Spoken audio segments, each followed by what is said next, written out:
OpenAI versus Anthropic.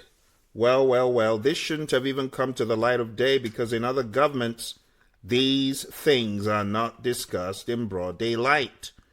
Deals are done in the dark and the public has no clue who is doing what. But since it's come to public discourse, people are now thinking I should abandon OpenAI and go over to Anthropic to show support. Or I should just abandon OpenAI and go somewhere else because they are Judas selling us. Here is how I look at it. Other governments do not discuss these types of deals. So a lot of the organizations that you might be using from other countries could be in similar circumstances that you don't know about. I always stick to what is the value of this tool, what is it doing for me, and can I replace it? When it comes to ChatGPT, first of all, collective actions of people against OpenAI is not going to change anything, okay? As opposed to looking at the vendor as an issue, you might want to look elsewhere because there will always be a vendor, okay? Secondly, OpenAI has developed models that are part of my workflow, okay? Sora is a big part of my workflow, and so is ChatGPT. My ethics and what I do as far as how I use AI has no bearing on someone else's. You could have two people using the same tool in its current state. One would use it for good and the other would use it for bad. Okay? That is my view. Now, talking about Anthropic is incredibly, Claude that is, awesome when it comes to logic and reasoning from a humanistic standpoint. It's quite impressive. It has helped analyze data and make certain decisions. And this is where it is very, very strong compared to OpenAI. Claude is excellent for data extraction, chart extraction, just unbelievably good, and data analysis. See, as far as coding is concerned, Claude is good for large code bases. OpenAI's ChatGPT is fast and functional.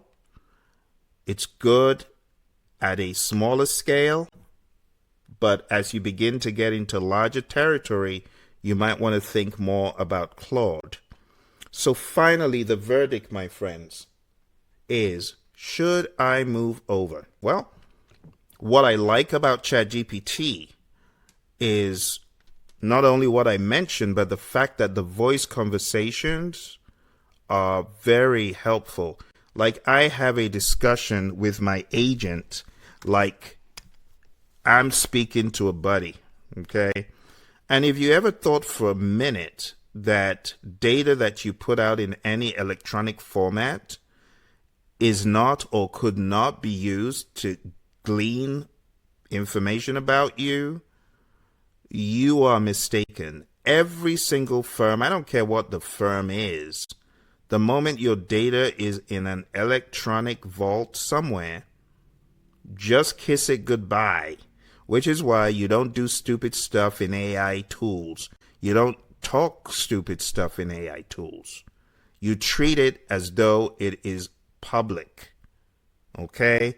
Whatever you feel very sensitive about, you got to be careful because there's always a bigger hacker. I don't care which tool you use. And that is just my mindset, okay? Now, as far as governments of the world, what they do and how they choose to run it, that's a totally different thing. There's only so much control you have. But if you use AI for voice conversations and you need to have those robust back and forth with your agent, let me give you an example. I want to have a back and forth with my agent. Hey, buddy, what's up? How you doing? Hey, I'm doing great, and it's always fun chatting with you. What's on your mind today, my friend? Well, I'm thinking about Anthropic versus OpenAI. What do you have to say about this battle, my friends? Honestly, I think it's less of a battle and more of a push for progress. Both are trying to advance AI safely and do some good in the world. Different approaches, different strengths, but together they're raising the bar. And hey, as long as we keep it collaborative and responsible, we all benefit. Yeah, okay. I know you don't want to get political because you do know about the Department of War and what recently happened, right? I do try to steer clear of politics, but I'm always happy to chat about the broader landscape. If you ever want to discuss how these developments shape the AI space or what it means for responsible innovation, I'm all ears. Always the politician. All right. So, my friends, I do a lot of those banters back and forth. Claude cannot do that. Okay? GPT can. So if you use it for voice conversations, if you need Sora to generate great images, that's your tool.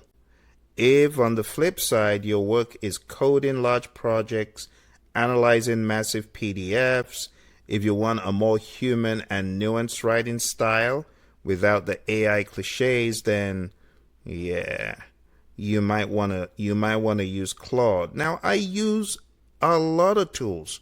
I use Claude for certain things. I use ChatGPT for certain things. I use Perplexity for certain things. I use Grok for certain things. I use Gemini for certain things. And I use other bespoke AI tools depending on what it is. So, you need to make that judgment call. Are you going to abandon ship? It's up to you. Personally, I think there's a bigger issue when it comes to how governments are run and what they do. But don't even for a second, hey, don't even for a second think that other countries, U.S. enemies, are not looking to use AI in ways that put America at risk, especially if on the chessboard it is not 10 steps ahead. Okay? You can make what you will of that, but life and government can be quite difficult to talk about black versus white. Okay? It's not as easy as it sounds.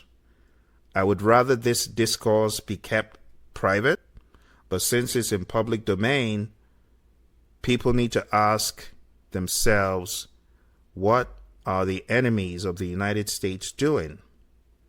And how will the U.S. stay ahead?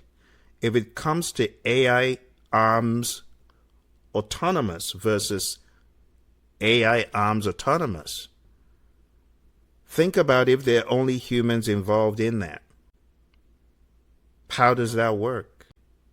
Now, when we talk about autonomous warfare, we may in the future not be talking about AI versus human. We might be talking about AI versus AI. And it is important that such scenarios be brought to the table for sensible, honest discourse. That's all I'm going to say about that, my friends. But you got to figure it out for yourself. I wish you all the very best in your AI journey.